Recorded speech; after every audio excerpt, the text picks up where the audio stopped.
esa gestante con embarazo prolongado, ¿por dónde entró? O sea, ¿dónde está? No, ¿por dónde ingresa? ¿Por dónde entra? Puede entrar por emergencia, puede entrar por consultorio de alto riesgo, obstétrico, más entran por aro. Por emergencia, no, pues esas gestantes. Nunca, no vio ni Ya. ¿Y qué llamó la atención en esa gestante con embarazo prolongado? ¿Por qué lo hospitalizaron? ¿Por qué sería?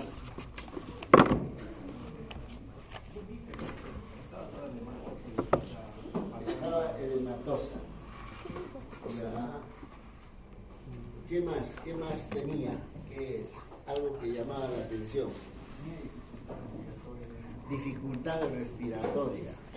Estaba edematosa, edematizada será, ¿no es cierto? Tenía dificultad respiratoria. ¿Qué más? ¿Qué más? ¿Qué más tenía? Si me dicen, tú que estás pensando, veo que estás pensando, estoy leyendo su mente. Si dice que está embarazo prolongado, está edematizada, dificultad respiratoria, ¿en qué está pensando? ¿En qué estaría pensando? ¿En qué tendríamos que pensar? ¿En qué pensarías? Entonces, esa gestante se hospitalizó porque tenía embarazo prolongado o porque tenía problemas de... ¿Qué ha pasado? Ya, entra, ya metiste la cabeza.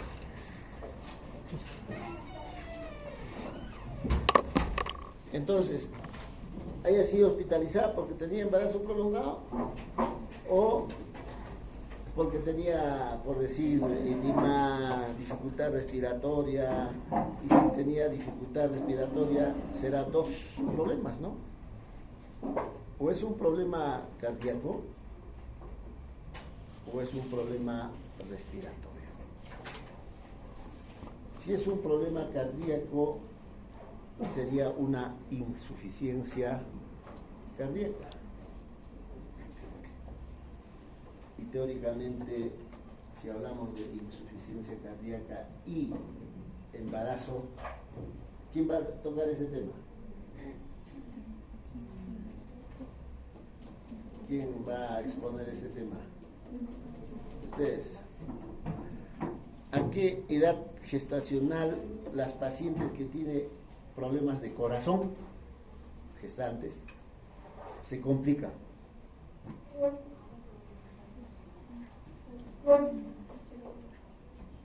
Porque ya la vez pasada les he comentado eso cuando hablamos les comentaba del hospital regional. Ya les he comentado. Será pues a los 32 semanas, 33 semanas, 34 semanas, podrá ser. Cuando pasa esa edad gestacional y tiene problema cardíaco, poco probable que ya tenga problema.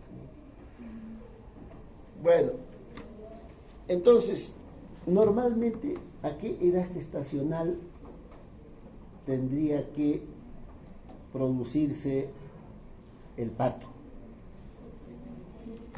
37 más. 37 semanas. Hasta los 42. ¿Cuánto sería? ¿A qué edad gestacional? Porque eso ya tienen que tener claro, ¿no es cierto? 39 semanas. ¿Qué dice Portugal? ¿Cuánto? Ya, 37, 40 semanas. Estamos hablando en promedio.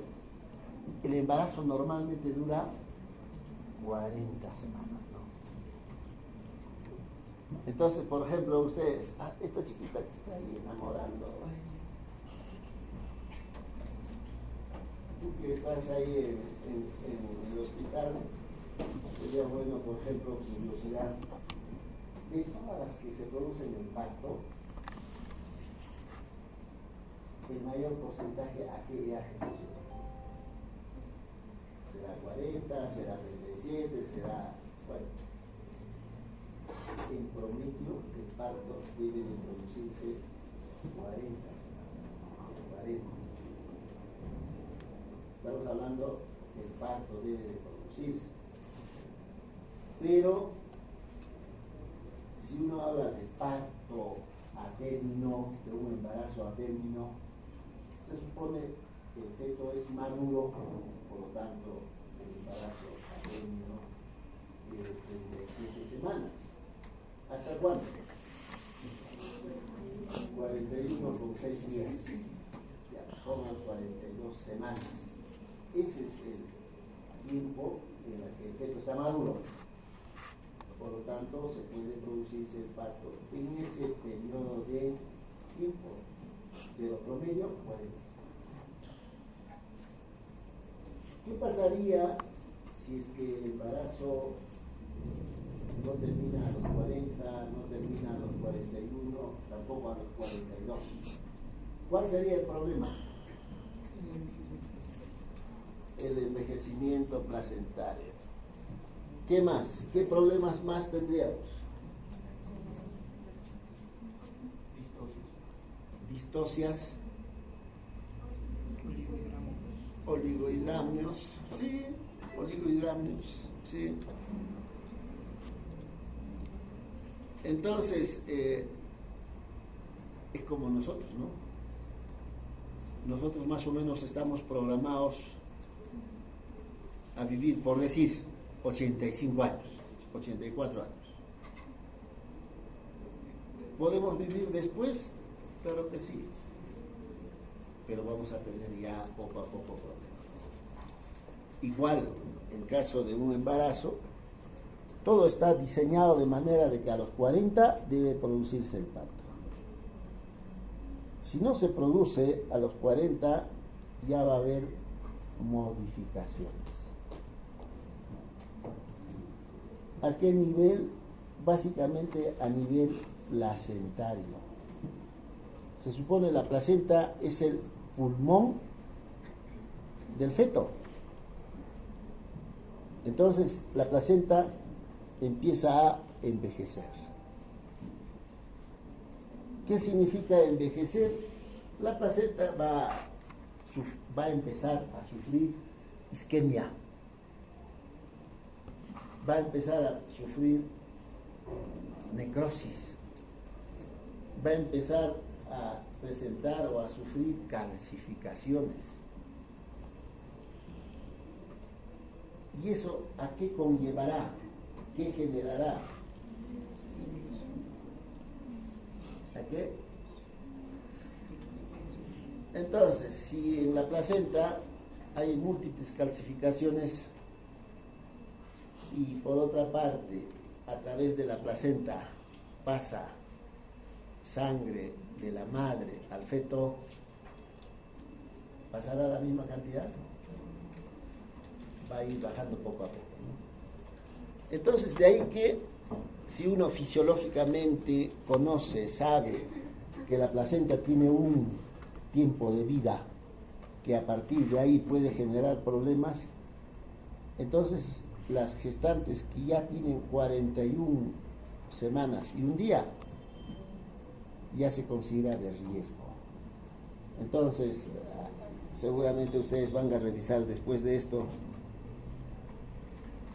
van a encontrar a partir de 41 con un día hasta 42 semanas embarazo en vías de prolongación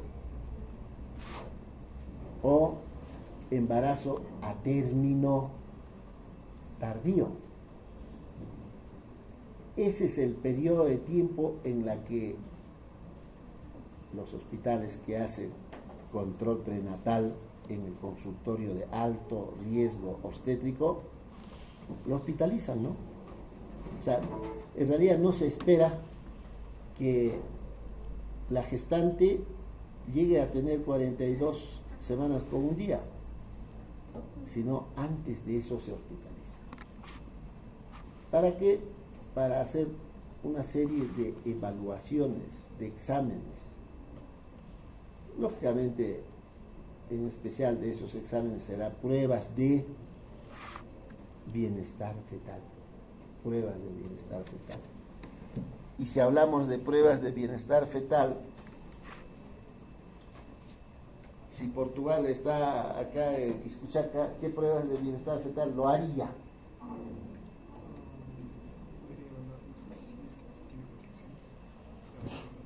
Ya, ¿qué dice Cruz? ¿Qué prueba lo haría? ¿Tú qué prueba lo harías? Movimientos fetales, sí, no puedo hacer movimientos, pero ya estamos en Quisquichaca, estamos cerca, entonces debe ser un centro 2. ¿Qué otra prueba lo haría? Lo haríamos en el Hospital Lorena, lo haremos pues CST, que es otra prueba de bienestar fetal, ¿no? Entonces, por protocolo, uno está frente a una gestante de 41 semanas con un día, ya se hospitaliza. ¿Para qué? Para hacer una serie de pruebas. Si en esas pruebas uno detecta que el feto no está tan bien o hay una sospecha de que puede sufrir sufrimiento fetal durante el trabajo de parto, entonces se termina con el embarazo, ¿no? Todo lo que vamos a ver es si estamos frente a un embarazo prolongado, cuál debe ser nuestra conducta, cuál debe ser la conducta de ustedes durante el CERU. Seguramente como médicos generales trabajarán un año, 2 años, después ingresarán cada uno a su especialidad. ¿Cuál debe ser su conducta, no? A ver cómo es esto.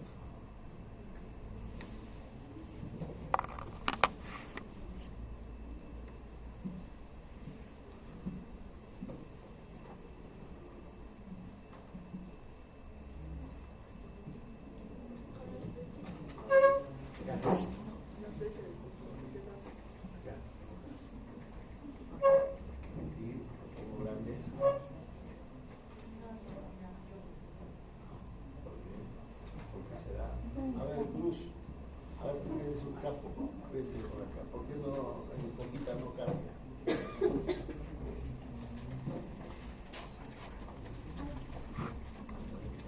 Poquita, como poquita.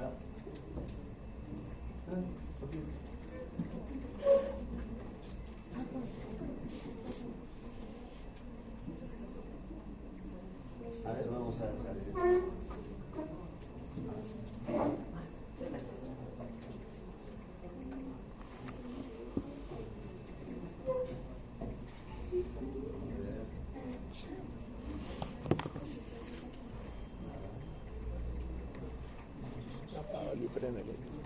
¿O se ve? Ah, no, no se ve.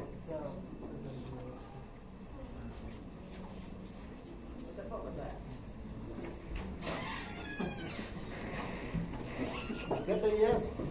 López. López. ¿Tú dónde has nacido?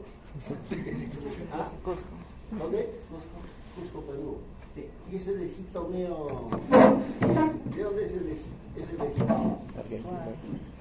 Cuando lo expones, es medio español, españolizado, con su Egipto tipo.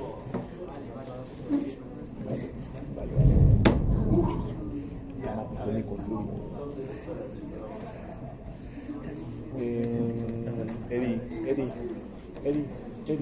Eddie, las pantallas lo han está ampliado. Ponlo solo duplicar pantalla. A ver, Las pantallas están ¿cómo ampliadas. se hace? ¿No recuerdas? No, el mouse trae lo más acá y va a funcionar como segunda pantalla.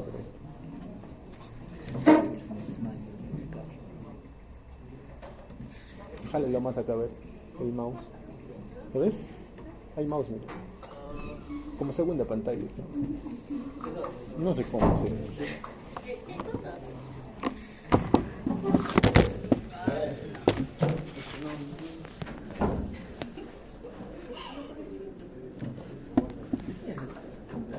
O si no, ya solamente con chiquito no se ve o no se ve.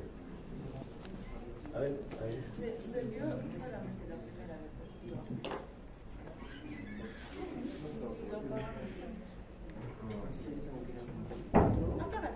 Apágala.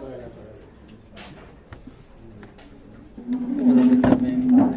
¿Cómo es el examen? ¿De qué? de día de verdad, ¿no? Está llorando, creo. Claro.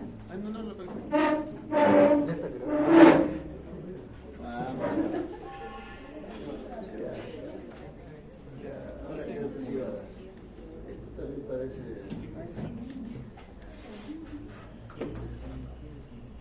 No había estudiado. Parece los Era un examen de dos caras para llenar. Ya, uno por uno le Ya está. echaba.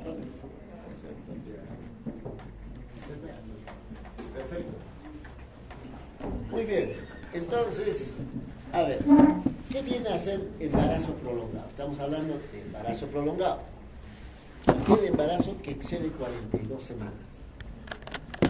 Significa, hablamos de embarazo prolongado a partir de 42 semanas y un día. Pero si hablamos de días, en general días, aquel embarazo que excede 294 días de amenorrea. Ahora, el embarazo prolongado en realidad es un problema en obstetricia. ¿Por qué? Porque genera riesgos tanto a la madre, a la gestante, como al producto de la gestación, como vamos a ver después. Por ejemplo, si hablamos, genera riesgos en la gestante, por un ejemplo, por decir, las señoras que llegan a presentar embarazo prolongado tienen mayor riesgo de someterse a una cesárea. Y una cesárea no deja de tener complicaciones. Pero además tienen riesgo de someterse a una inducción del trabajo de parto. Y cuando uno habla de inducción de trabajo de parto, uno puede inducir ¿con qué? Oxitocina, prostaglandinas. Cualquiera de los dos productos o sustancias puede generar una de las complicaciones que sería una taquisistolia. ¿Cuánto normalmente la frecuencia de las contracciones durante el trabajo de parto? ¿Cuánto es esperable? 3 a 5. Entonces uno habla de taquisistolia cuando la frecuencia de las contracciones es mayor de 5. Podrá ser 6, podrá ser 7. Pero esto es dañino tanto para la madre como para el producto. Si hablamos de la madre, por decir, puede generar DPP, desprendimiento prematuro del placenta, y con toda la secuencia que esto genera. Ahora, para el producto, si hay DPP, habrá sufrimiento fetal. El feto puede vomitar. Y si nace, mala suerte, por decir, con Apgar 1 o 2, tendrá pues lesiones cerebrales. Entonces, demostrado que un embarazo prolongado va a generar problemas en la gestante como en el producto de la gestación. Les decía, últimamente se habla de embarazo en vías de prolongación o embarazo a término tardío. Cuando una gestante llega a tener 41 semanas con un día hasta 42 semanas. Este es el periodo de tiempo en el que nosotros en el Hospital Lorena hospitalizamos. Generalmente entran por consultorio de Aro. ¿Para qué? Para hacer estudios. ¿Cuál es la incidencia de un embarazo prolongado? Varía, ¿no? De 1.5 a 12.7. Va a depender en qué hospital. revisiones bibliográficas, es alto la incidencia. Ahora, si nosotros hacemos una ecografía precoz en el primer trimestre y a través de la ecografía sacamos la edad gestacional, la incidencia del embarazo prolongado, 2.6%. 2.6%. Por lo tanto, una de las razones por las que se les dice a las gestantes que vayan temprano, porque a veces, especialmente las mujeres que van al Hospital Lorena, que vienen de los pueblos del Cusco, se olvidan. Entonces hay un término que se llama postdatismo, o sea, un dato, falso dato. Como nos dan un falso dato, a veces nosotros consideramos que estamos frente a una gestante con embarazo prolongado. Pero si la gestante vino a controlarse tempranamente, primer trimestre, y tiene una ecografía, con eso determinamos edad gestacional. Por lo tanto, es más preciso decir si estamos o no estamos frente a un embarazo prolongado. La estadística del Hospital Lorena, por ejemplo, varía 5,5%, 3,5%, 3%, 4,7%, 3%. Porque en el Hospital Lorena tenemos ¿cuántos partos? 3.400, 3.500, 300 por año. Por año. De esos, lógicamente, 192 es embarazo prolongado, 126, 95 y así sucesivamente. Esto quizás varíe si es que todas estas gestantes son gestantes que desde el primer control nosotros lo controlamos. Y que la mayor parte de estas gestantes nos llegan al hospital en el tercer trimestre. 30 semanas, 32 semanas, 36 semanas, en las que a veces no podemos precisar con exactitud si estamos frente a un embarazo prolongado o no. Igual la misma. Y cuando uno habla de embarazo prolongado, uno se pregunta, ¿por qué el embarazo prolongado? La respuesta en cualquier texto que ustedes revisen van a encontrar la causa es desconocida. Lo único que sabemos es que para que arranque el trabajo de parto o el parto desencadene el trabajo de parto, necesitamos que haya cambios a nivel del feto, cambios a nivel del feto, cambios a nivel de la gestante y cambios en la placenta. ¿Qué significa eso? Por ejemplo, si hablamos a nivel del feto, teóricamente para que se desencadene el trabajo de parto, el feto debe de llegar a un peso determinado. Ese peso determinado genera distensión de las fibras musculares, lesión a nivel de la decidua, también a nivel de las membranas coriamnióticas. ¿Y eso qué va a generar? Liberación de prostaglandinas. Y esas prostaglandinas es el que va a desencadenar el trabajo de parto. Igual, si hablamos de la placenta, por ejemplo, lo que ya les había comentado, la placenta empieza a envejecerse, isquemia, necrosis a nivel de la placenta, a nivel de la decidua. Por ese lado también va a generar liberación de prostaglandinas y va a desencadenar el trabajo. Es lo único que se sabe hasta la fecha, pero la causa exacta no está determinada. Cuando uno habla de un embarazo prolongado, tenemos que ver cuál es la fisiopatología de las gestantes que tienen embarazo prolongado.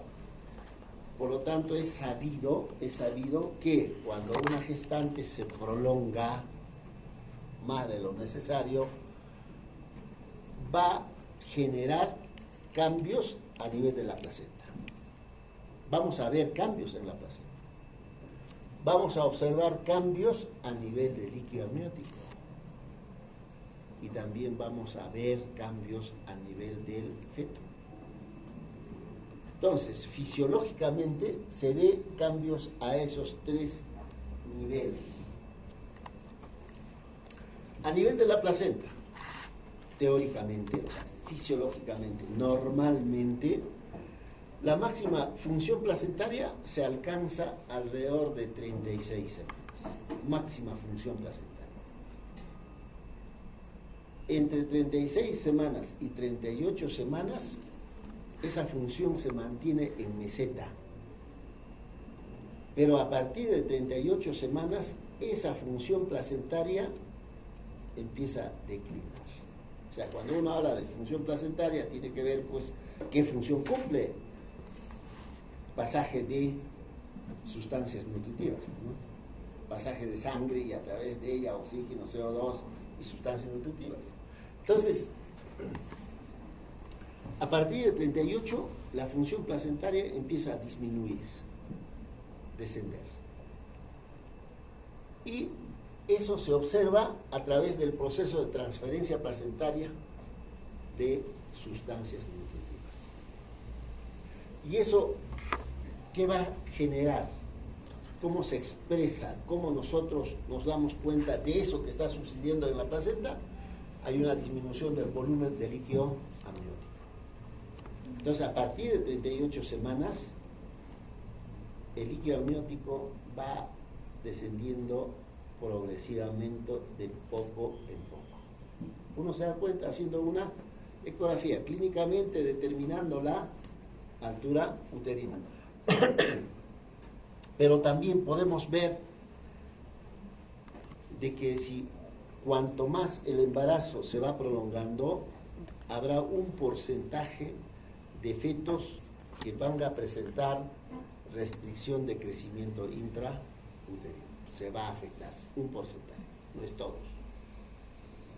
Eso lo podemos demostrar ecográficamente, clínicamente, ¿no? Si nosotros estudiamos la placenta macroscópicamente o microscópicamente, entonces lo que se ve en la placenta,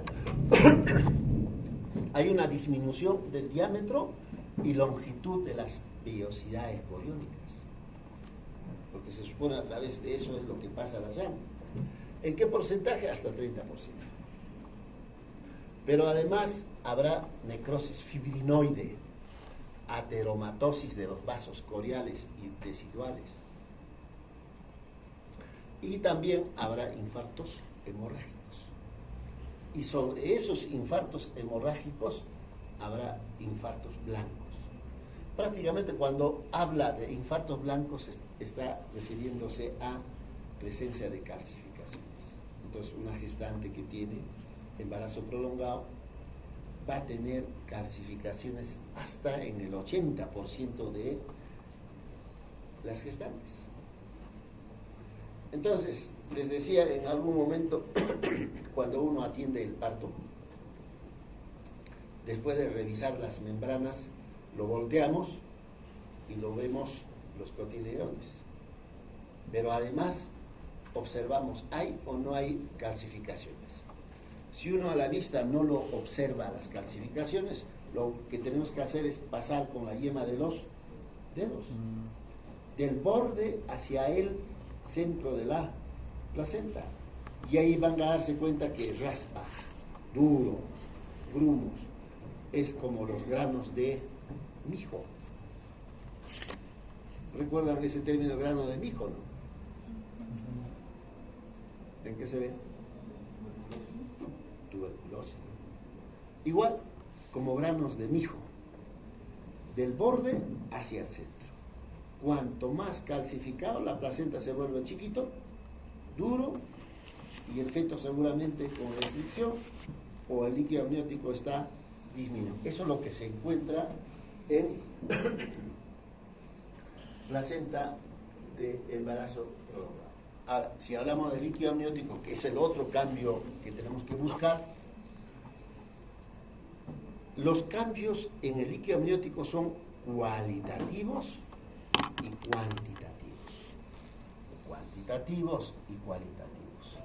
Igual que la placenta, en relación al líquido amniótico, el líquido amniótico alcanza su máximo volumen, 38 semanas. Y a partir de ahí, si es que el embarazo sigue avanzando, prolongándose, el volumen del líquido amniótico empieza a disminuir. Ahora, el líquido amniótico o el volumen del líquido amniótico es importante para el feto, ¿no? ¿Por qué? Porque cuanto más disminuye el volumen del líquido amniótico, va a haber consecuencias en el producto de la gestación. ¿Qué puede generar? Lo que generalmente va a generar es compresión de cordón. El feto dentro de la cavidad está flotando gracias al líquido amniótico. Si el líquido amniótico empieza a descender, disminuir, el mismo peso del feto lo va a aplastar el cordón umbilical. El mismo peso. Entonces va a generar compresión de cordón umbilical, y esto clínicamente nosotros lo podemos encontrar ocultando o con el Doppler y encontrar desaceleraciones variables que pueden ser moderadas o graves. ¿Y qué serán las desaceleraciones? Disminución de la frecuencia. ¿Qué será? Son desaceleración de la frecuencia, disminución de la frecuencia Serán, cardíaca. pues, los DIP. En este caso, desaceleración variable es el DIP3.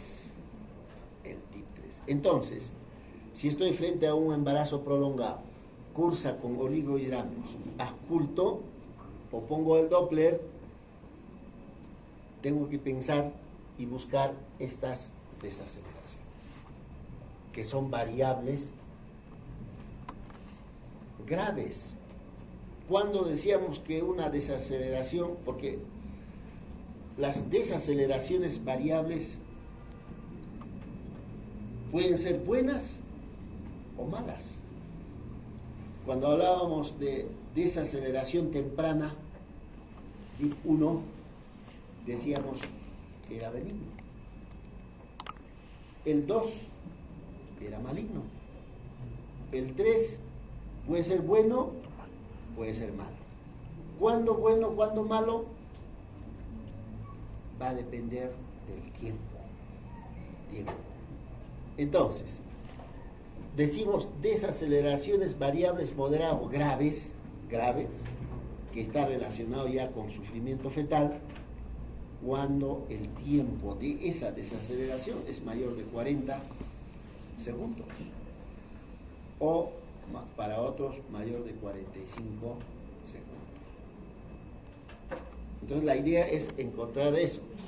Otras tendrán bradicardia, otras pérdida de la variabilidad. Pérdida de la variabilidad. También podemos encontrar meconio en líquido amniótico.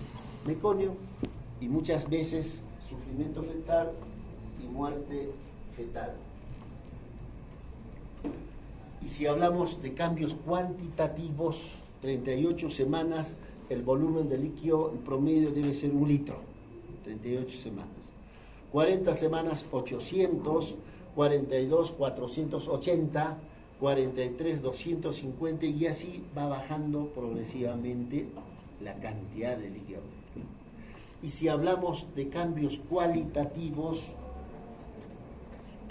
normalmente un líquido amniótico de un embarazo a término, ¿qué color será?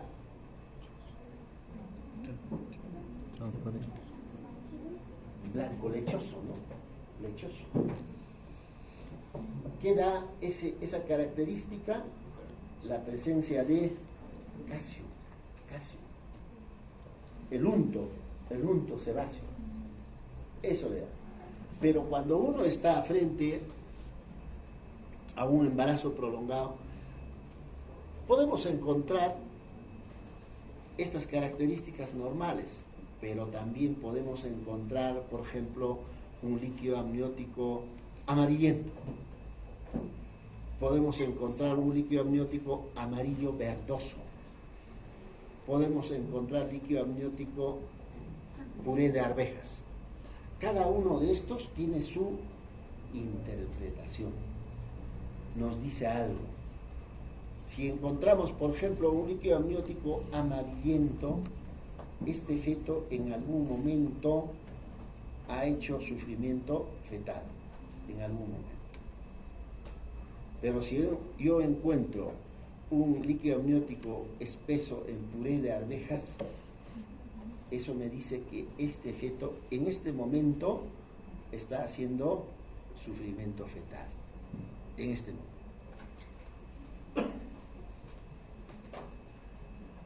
Y si hablamos del feto, entre el 10-20% de los fetos de embarazo prolongado presentan restricción de crecimiento.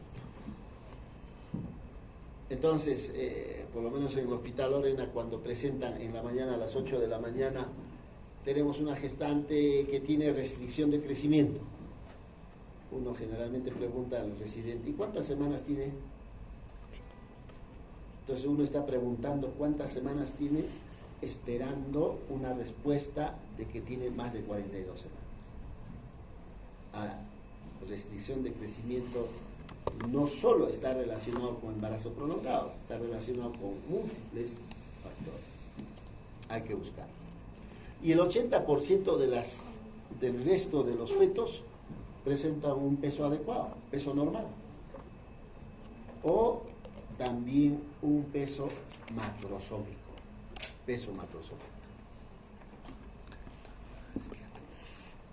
Entonces, si hablamos de la incidencia de macrosomía, entre 38 y 40, el 10% de los fetos son macrosómicos.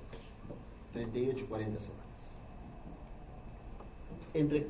A las 41 semanas, 20%, aumentó un poquito más. Y a las 42 semanas, 34%. Si hablamos de embarazo prolongado, solo por el hecho de ser un feto macrosómico, me va a generar problemas tanto en el feto como en la gestante. Uno de los problemas, por ejemplo, del feto macrosómico, si yo detecto clínicamente o ecográficamente un feto macrosómico, tengo que hacer una cesárea. Y mala suerte, me choca la anestesia y puede generar problemas en la gestante. O no me he dado cuenta de que el feto es macrosómico, parto vaginal, ¿qué puede pasar? Distocia de hombros. Se quedó, no salta. Si quiero que salga, tengo que romper clavícula, fracturar la clavícula. Pero eso significa también generar lesiones neurológicas. Entonces, la parte teórica sirve para pensar en eso, ¿no? Para adelantarnos a que no nos compliquemos en las gestantes. Entonces, cuando uno habla de embarazo prolongado, existen factores de riesgo de embarazo prolongado. Es lo único que se sabe, no se conoce, no se sabe de la causa. Entonces, ¿quiénes pueden tener embarazo prolongado? Las primigestas. También antecedente de embarazo prolongado en los embarazos previos. Índice de masa corporal superior a 25. Si es gordita, tengo que sospechar en diabetes.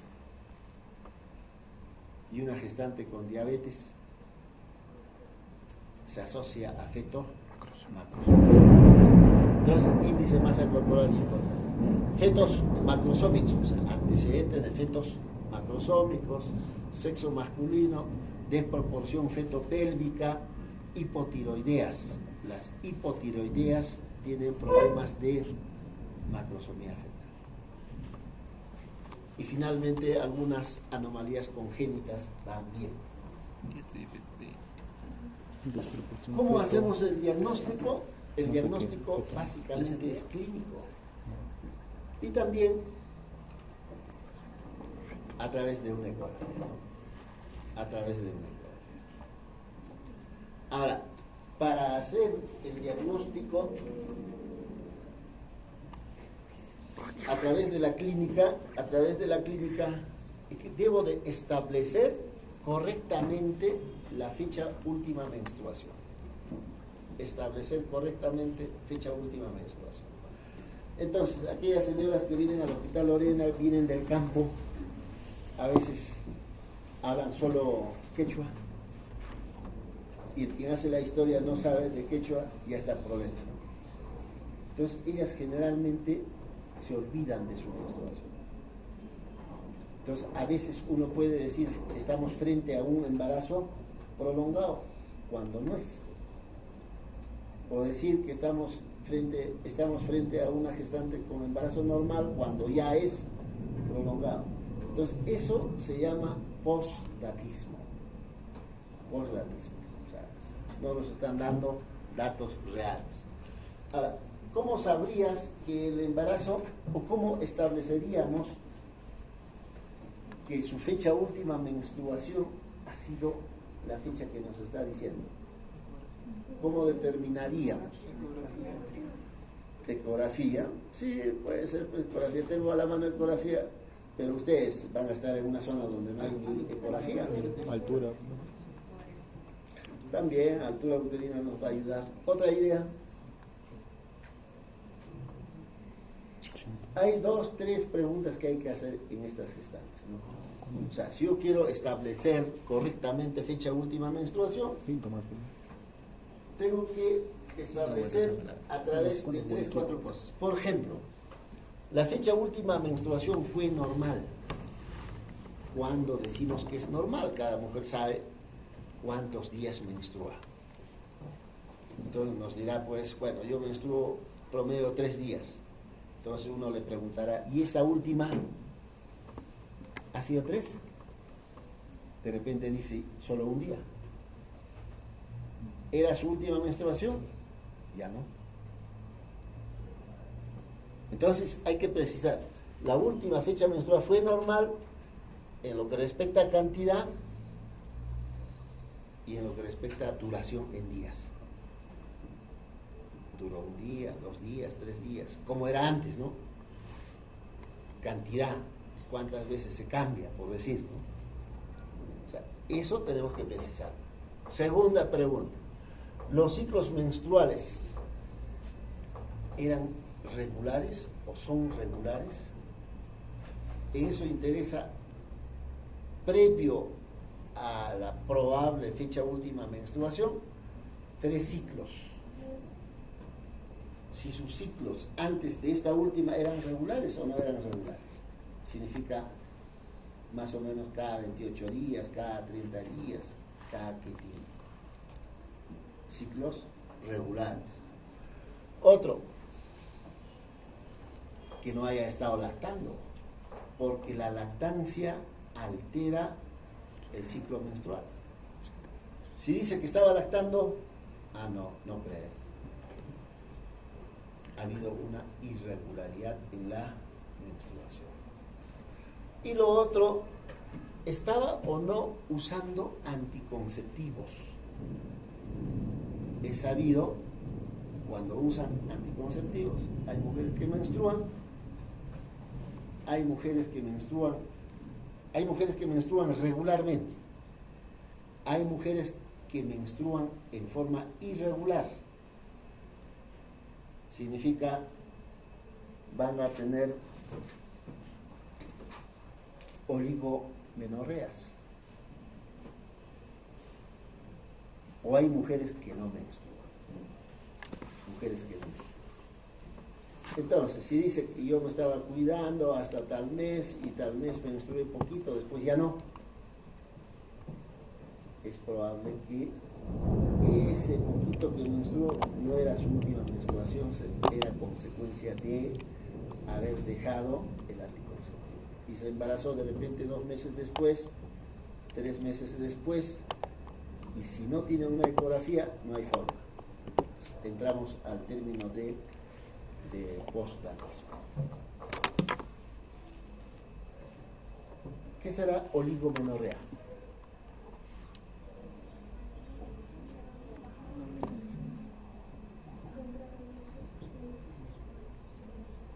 ¿Qué dicen ahora?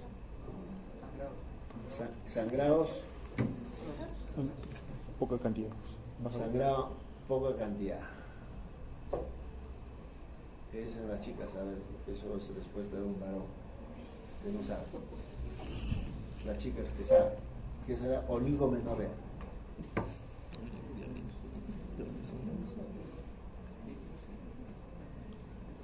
Ni eso. ¿Tampoco saben? No menstrua. Eso lo han hecho en fisiología, endocrinología. Oligomenorrea. Amenorrea. ¿Qué es amenorrea? A ver, tú querías hablar con No es cantidad, Sí. sino ¿Qué es duración. amenorrea? Duración. No sabe. Oligomenorrea. No sangra. A ver, su compañera de atrás, ¿qué dice? No sangra. Ella dice sangra. Ahora, si ustedes me responden así y me entero que son estudiantes de medicina, diría, estas chicas no sangra. ¿Qué miche es eso, no? Fregado, ¿no? Ah, Chama, dice, estas Ya chicas pido ¿dónde han estudiado? Diría, bueno. ¿Realmente está en semestre 11 o me está cocinando? Eso porque son mujeres nomás tendrían que saber, ¿no? Y peor si han llevado pues fisiología, ahí les ha hablado, endocrino les ha enseñado, en un montón de cursos les enseña eso. ¿Cuánto dura el ciclo menstrual? 28 días. Tú atrás, a ver. Delegado. 28 días. Tú, Portugal, a ver, tú quieres un capo. un año. 28 días, tú. Entre 28 con un margen de más o menos 7 días. Ya. Entonces la respuesta será 28 más menos 7 días. De 21 a 35. Una mujer puede menstruar en ese espacio de tiempo. Y es normal. Entonces, normalmente vienen al consultorio por cosas tontas. Dicen, mi hijita menstrua cada 22 días. Normal. Entonces, tienen que saber qué viene a ser ciclo, duración del ciclo menstrual. Tienen que saber oligomenorrea. Tienen que saber. Entonces, oligomenorrea, una mujer menstrua más veces por año o menos veces por año. Menos. Menos veces por año. Menos veces por año. ¿Qué significa entonces? Cuando una mujer es considerada, catalogada, que es oligomenorreica, esta mujer menstrua entre 36 días a 90 días. 90 días. Por hacer 70, por hacer 60, en ese espacio. Amenorrea, más de 90 o 3 meses. 90 días. Entonces una mujer menstrua cada 92 días, cada 100 días. Lógicamente eso no es normal. Lo normal es que menstrue 28 más o menos 7 días, ¿no? Entonces cuando uno habla de uso de anticonceptivos, hay mujeres que menstruan normalmente cada mes. Hay mujeres que meses menstruan, otros meses no menstruan. Y hay mujeres que no menstruan. Entonces, para considerar embarazo prolongado, esos datos tenemos que solicitar, pedir, preguntar.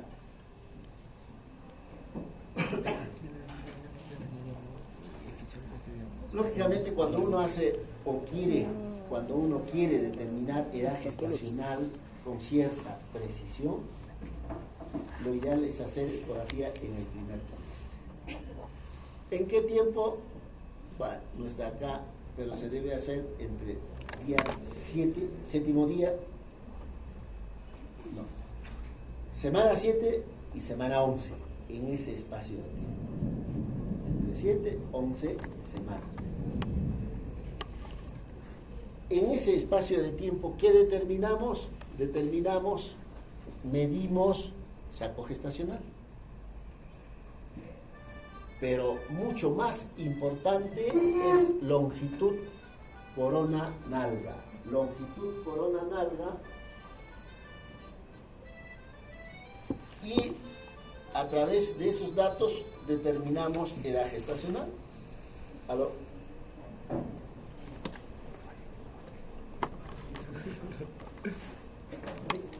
Me asustó cuando he visto videitos de eso. Ya, ¿qué dice? Por mi casa, mi hermano, su cuarto. Ya, entonces tienen que venir a emergencia, pues que vaya a emergencia del hospital para que lo vean eso. Como digo, no. Claro, sería bueno.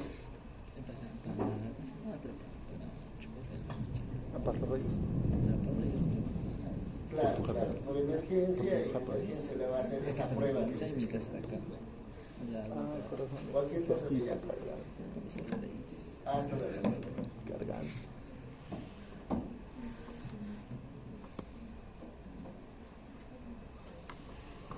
Entonces, para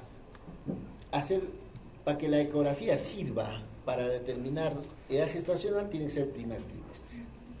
Entre semana 7 y semana 11.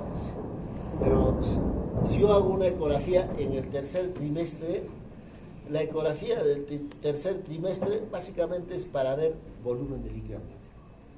Entonces yo tengo un embarazo en vías de prolongación, un embarazo prolongado, me interesa básicamente ver cómo está el líquido, cómo está el grado de maduración placentaria. Esos dos datos. Y lógicamente voy a determinar también el peso fetal, ¿no? Peso fetal. Pero me interesa básicamente cómo está el líquido amniótico y cómo está el grado de maduración placentaria. Si es un verdadero embarazo prolongado, el líquido amniótico va a ir disminuyendo progresivamente. Significa el líquido amniótico va a estar disminuido. Y el grado de maduración placentaria será el grado de maduración 3 sobre 3. No puedo encontrar pues grado de maduración 1 en un embarazo prolongado. Si es que es 1, ya la cosa es sospechoso, entonces ahí entraría lo que les decía el postdatismo, ¿no? Si hablamos de peso fetal, tanto los fetos con restricción de crecimiento como los fetos con macrosomía de una gestante con embarazo prolongado nos genera problemas, tanto restricción como los macrosómicos. Entonces, ¿qué problemas podemos tener si hablamos de macrosomía fetal? La mortalidad perinatal comparando con fetos que tienen peso ideal es 5 veces más problemas nos va a generar fetos macrosómicos, 5 veces más problemas. Si hablo de distocias de hombros, los fetos macrosómicos van a tener distocias de hombros hasta en 19 veces más comparando con fetos con peso normal, 19 veces más. Si hablamos de daño traumático grave, por ejemplo, dentro de ello entra parálisis de herpes, lesión del plexo braquial, también es alto en caso de fetos macrosómicos. Si hablamos de cesárea, 3 veces más posibilidad de que un feto macrosómico se opere comparando con feto de peso adecuado. Incluso ingreso a UCIN, unidad de cuidados neonatales, 3 veces más probabilidad de que estos fetos entren a estos servicios. Hay un aparato, aparatito que se llama amnioscopio. Amnioscopio. ¿Para qué sirve el amnioscopio? Para hacer amnioscopía. Es como una lente. Entonces, el amnioscopio me permite estudiar cambios cualitativos del líquido amniótico. Cambios cualitativos. Estamos hablando de color del líquido amniótico.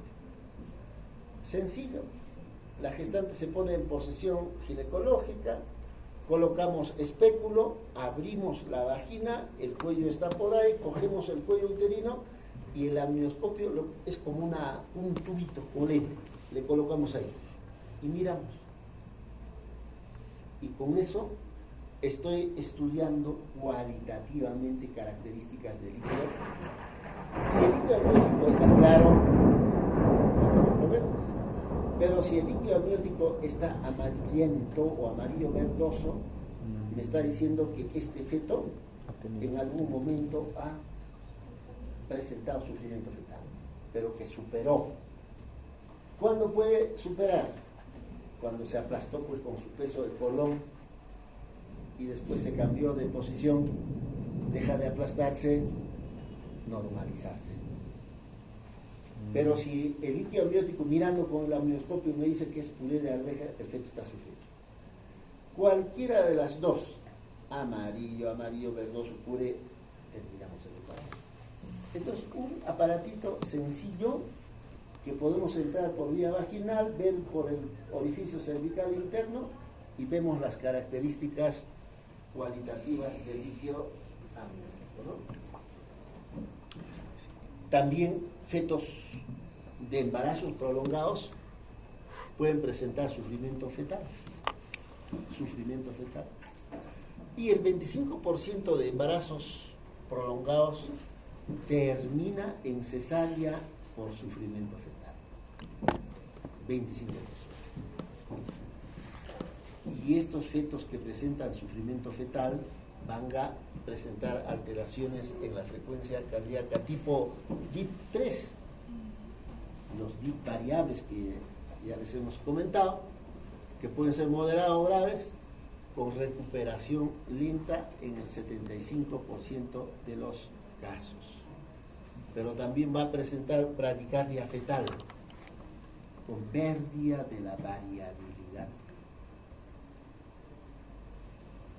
Variabilidad mínima aceptable, ¿cuánto será? Variabilidad es esto, ¿no es cierto?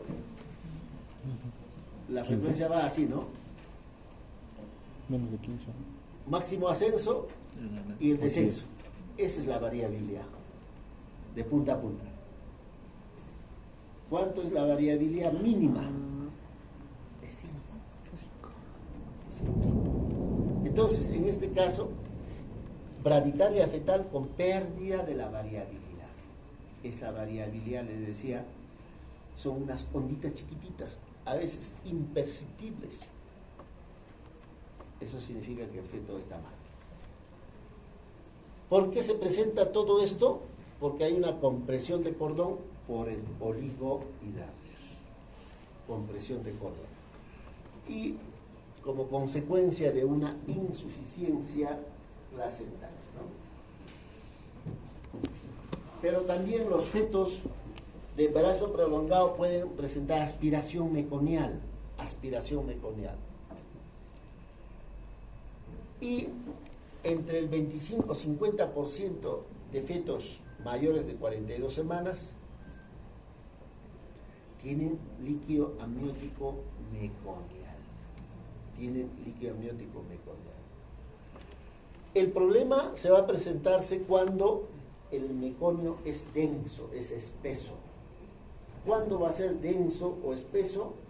Cuando, lo que les mencionaba, líquido amniótico en puré de arvejas. Porque cuando es amarillento, amarillo verdoso, es fluido. Pero puré de arveja es líquido amniótico meconial denso, espeso. Cuando hablan de aspiración meconial, significa que el feto se aspira, ¿no? El líquido amniótico. ¿Qué será más peligroso para el feto? ¿Que el líquido sea amarillo, amarillo verdoso o puré de arvejas? Lo va a taponar las terminaciones respiratorias. Lo va a taponar. Y muchas veces llega hasta donde están los alveolos y es a nivel de los alveolos donde se produce el intercambio gaseoso, ¿no? Pero como está lleno de meconio esa zona, hay problemas con el feto. Entonces, volumen de líquido amniótico disminuido, poligramos, más meconio, entonces el líquido amniótico va a ser meconial y espeso. Cuanto más espeso, si este líquido amniótico espeso se aspira,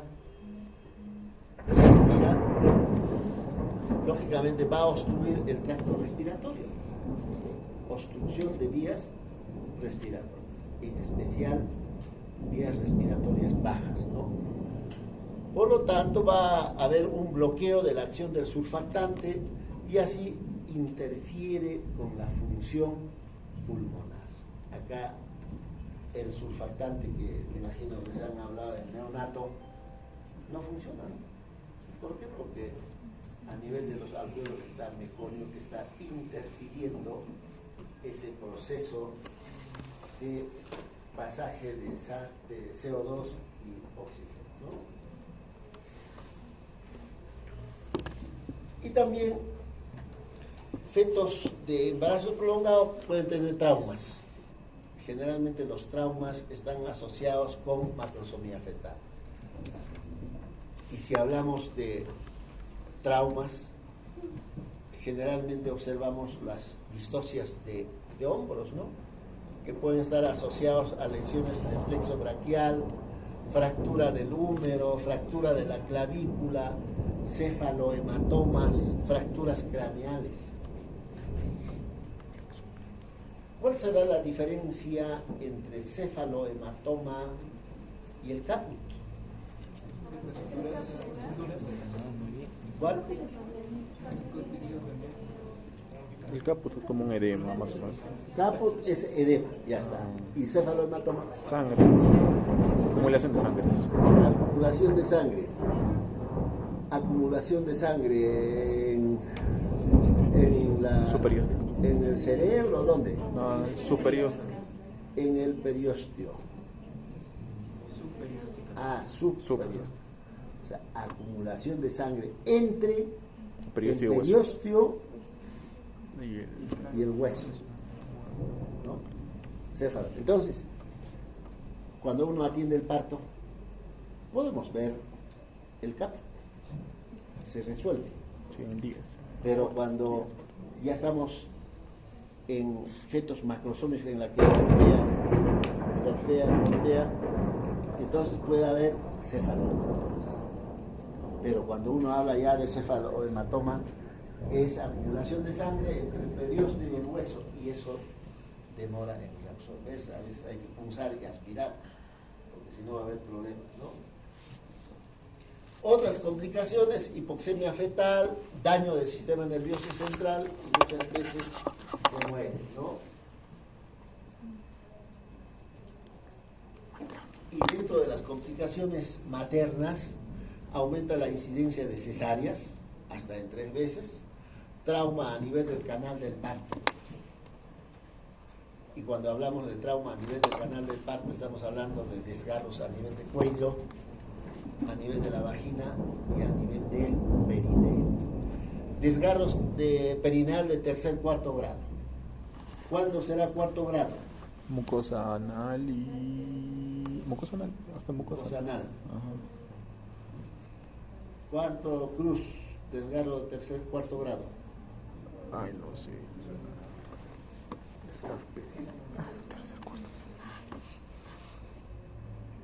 Entonces, María, ¿qué es mucosa anal? ¿Qué es ano?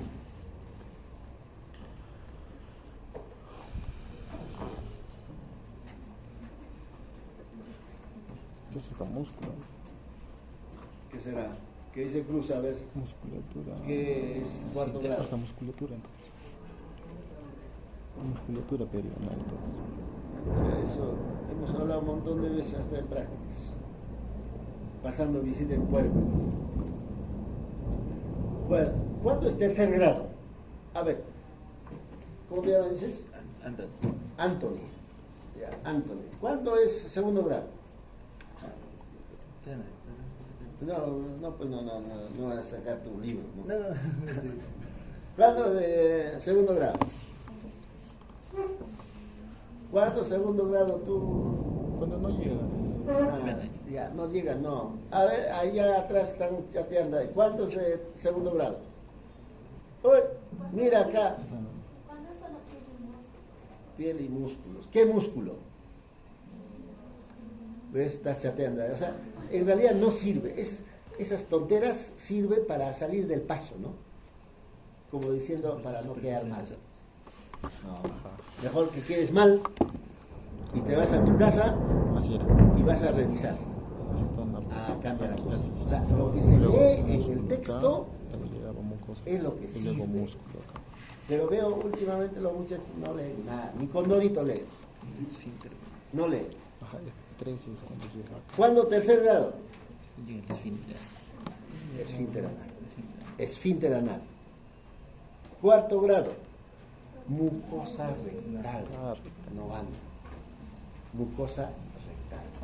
Entonces, cuando uno habla de complicaciones maternas, lógicamente va a haber desgarro de primer grado, va a haber desgarro de segundo grado, pero nos interesará el más grave. ¿Cuándo es el más grave? Cuarto. Desgarro de tercer grado y de cuarto grado. ¿Por qué? Porque la razón también les he dicho, cuando uno repara el esfínter anal, o lo cerramos mucho, entonces esta mujer está destinada a pujar, o lo dejamos muy abierto, entonces se le va a escapar. Y si hablamos de desgarros de cuarto grado, mucosa, ¿cuál sería el problema? Sí, sí. ¿Cuál sería el problema? Infección, sí, infección va a haber. Fístula, recto, vaginal. La última que he visto una fístula será hace 7 años. Una chiquita que la han atendido en Calca. Después del tercer día se dio cuenta que las heces salían por la vagina. Bueno, me llamó la atención. A los 7 días viene al hospital Lorena, igual dice, no sabe qué, me salen las heces por la vagina. En el acto uno tendría que pensar pues en fístula, ¿no? Y uno tiene que, ¿y cuándo ha sido el parto? Toda esa nota, ¿no?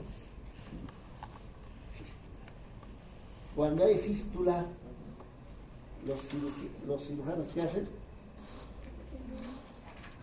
Esa operación que hace desfuncionalizan el recto.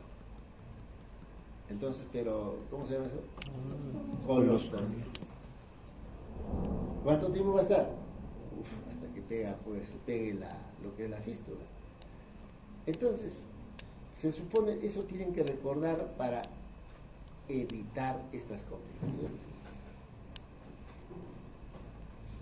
Eso estamos hablando de llamar 2 veces, ¿no? 3 veces, 4 veces. Y lo otro, pues, si hablamos de feto macrosómico, una de las complicaciones de un feto macrosómico será pues una hemorragia postparto. Básicamente atonía, infección postparto, lógicamente puede haber infecciones de vía operatoria si es que se somete a una cesárea. ¿Qué hacemos con estas gestantes? Dentro de las medidas generales, lo que les había mencionado, hay que hospitalizar. En mi hospital se hospitaliza 41 semanas con un día. ¿Para qué? Para hacer pruebas de bienestar fetal.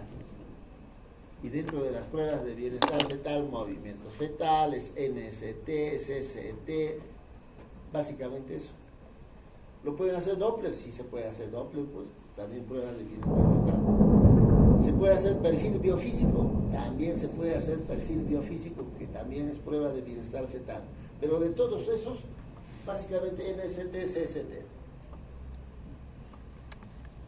Pruebas de bienestar fetal, evaluación clínica de recuento diario de movimientos fetales, el latido cardiofetal. Bueno, eso lo pueden hacer allá, en el hospital también. NST, CST, ecografía, perfil biofísico. Y amnioscopía lo podemos hacer. Amnioscopía. Apenas se hospitaliza, se supone como parte de la evaluación es el tacto vaginal. ¿Y para qué hago tacto vaginal? Para valorar, si es que es el primer embarazo, la viabilidad del canal del parto. Entonces, a través del tacto diré porque este canal es bueno, es malo para el feto que está dentro de la cavidad uterina. Y a la vez, valorar la maduración cervical. Entonces, todo eso, una vez que se hospitaliza, ¿no? Test estresante. ¿Cómo lo hacen test estresante? A ver, ¿tú dónde estás? ¿Con quién estás? ¿Con quién estás? Sandra Valero.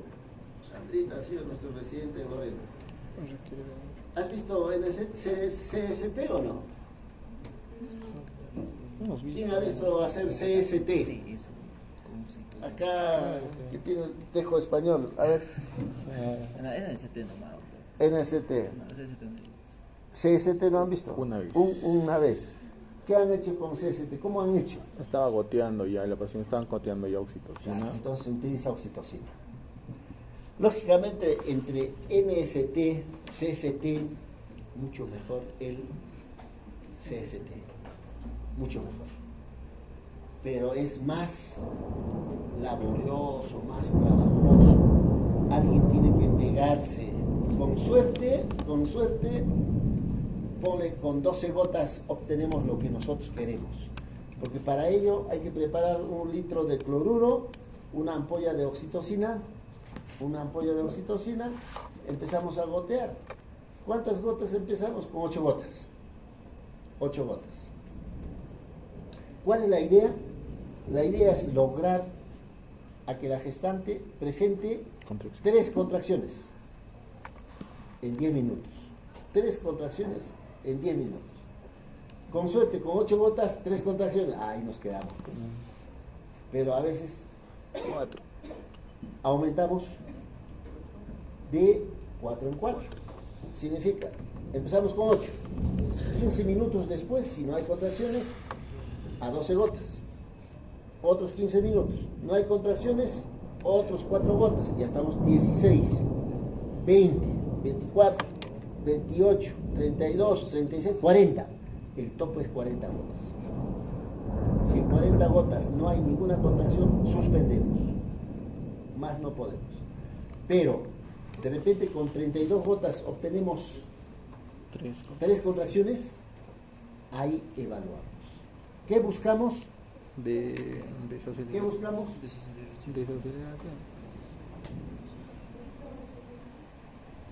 ¿Qué buscamos? Tip 2. Tip 2. ¿Cuánto de tip 2? Para decir 50 más 50 más 50% más 1. Presencia de tip 2 en 50% de las contracciones. O más de esto. ¿Qué significa? Estamos diciendo la idea es lograr 3 contracciones. 50% de 3 contracciones, ¿cuánto es? 1,5. Como no hay 1,5 de contracciones, tiene que ser 2. Entonces la idea es encontrar 2 tip 2 en 3 contracciones. ¿Qué me dice? Va a subir. ¿Qué me dice? Va a subir. Este feto no va a soportar el trabajo de parto. Por lo tanto, tengo que hacer cesárea. Esa es la idea, ¿no? Entonces, mejor método para vigilancia del embarazo posttérmino Ningún otro test ha sido superior a esto. O sea, esto es lo mejor. Ni el Doppler, ni perfil biofísico, porque el Doppler depende del entrenamiento, ¿no? Si no estoy entrenado puedo decir bien cuando está mal, pero en este caso estoy viendo, hay contracciones, ahí lo que es el DIP, estoy viendo, ahí no hay dudas. ¿Cuál es la única desventaja? Esto de acá. A veces se demora 2 horas. 2 horas alguien tiene que estar pegado, ¿no? Porque saben nomás ustedes, si empezamos con 8, cada 4 minutos, cada 15 minutos, aumentamos, entonces, más o menos estamos llegando a 2 horas 40 gotas. Si ahí no hay nada, Está bonito. y en lo que respecta a manejo, gestantes que superan la semana 41, tenemos 2 opciones, 2 estrategias. ¿Cuáles son? Una conducta activa.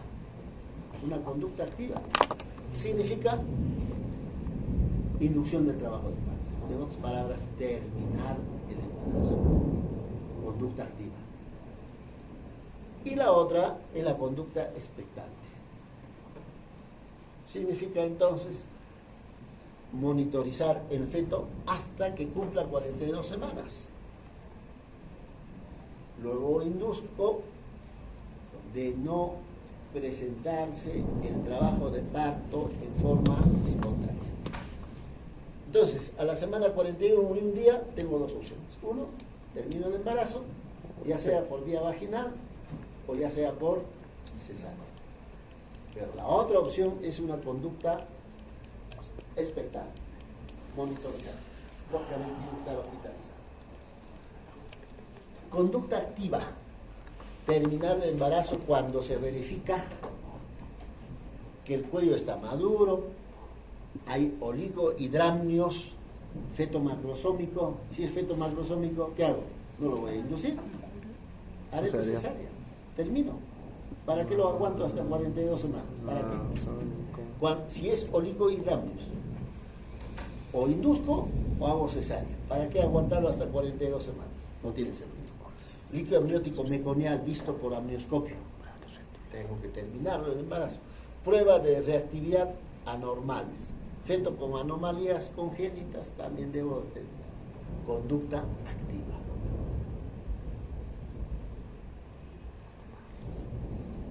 Cesárea. ¿Cuándo hago cesárea? ¿Cuándo? Si la inducción es fallida. Empecé a inducir, no me respondió, hay que terminar el embarazo. Inducción fallida. Alteración del patrón de la frecuencia cardíaca fetal durante el trabajo de parto. Encuentro pues DIP 2, tengo que terminar el embarazo, disminución de la variabilidad, desaceleraciones variables graves, o sea, DIP 3, pero que tenga una duración mayor de 40 segundos. Bradicardia fetal, taquicardia fetal, tengo que terminar con el embarazo. Líquido amniótico meconial espeso y macrosomía. En esos casos hago cesárea.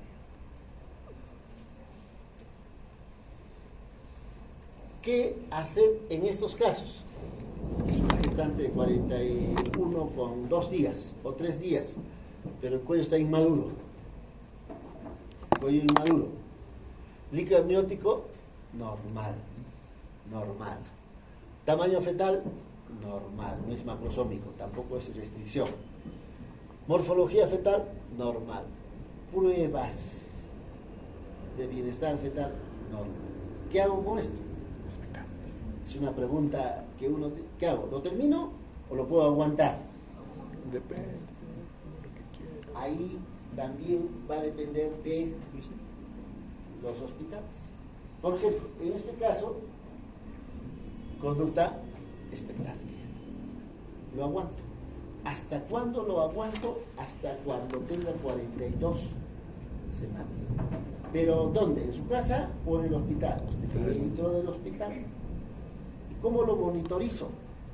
NST, valoración del volumen de líquido amniótico y test estresante, si es que NST es 2. Entonces voy haciendo NST cada 48 horas. Cada 48 horas. ¿Por qué?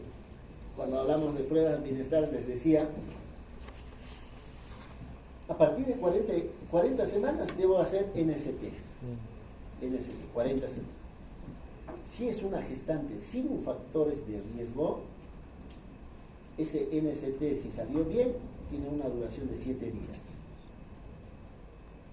Pero si es una gestante con factores de riesgo, por decir, hipertensa crónica, diabética, anémica, cada 48 horas.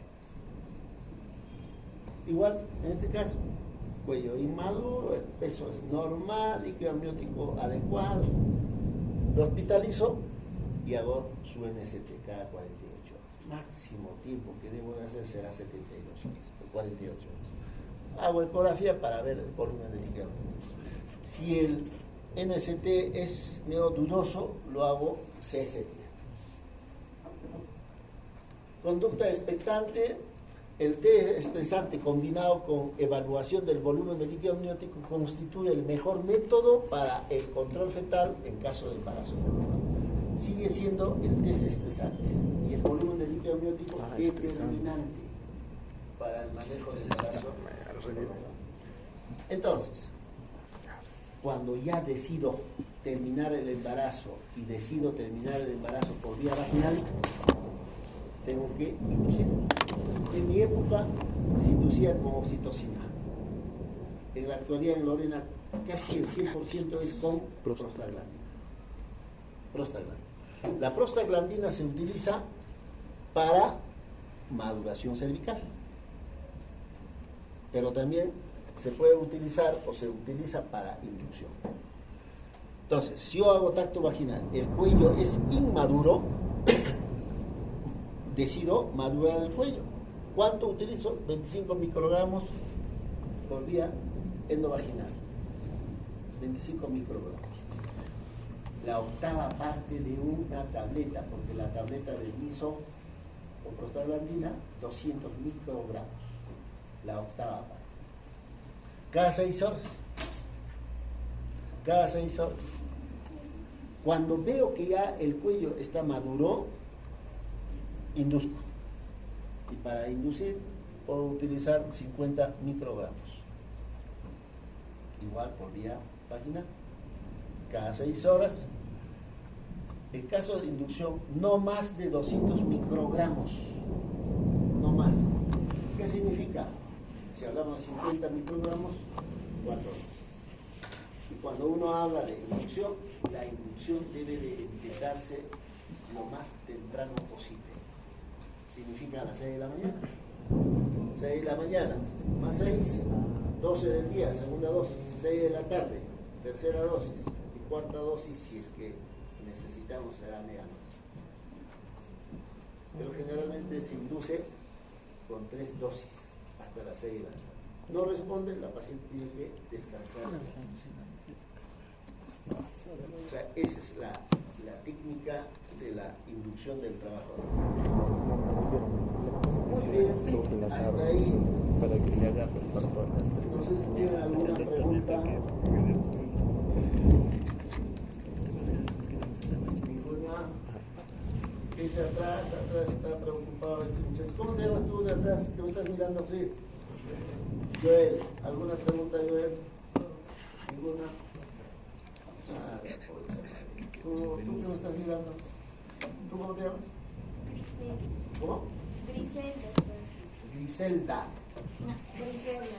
Ah, ya. ¿Alguna pregunta? ¿Nada? Y acá atrás, tú te estás moviéndote. ¿Alguna pregunta? Sí, tú. Nada. No les gusta preguntar, ¿no? Es que ya me aprendí. Muy bien, pues vayan a casa antes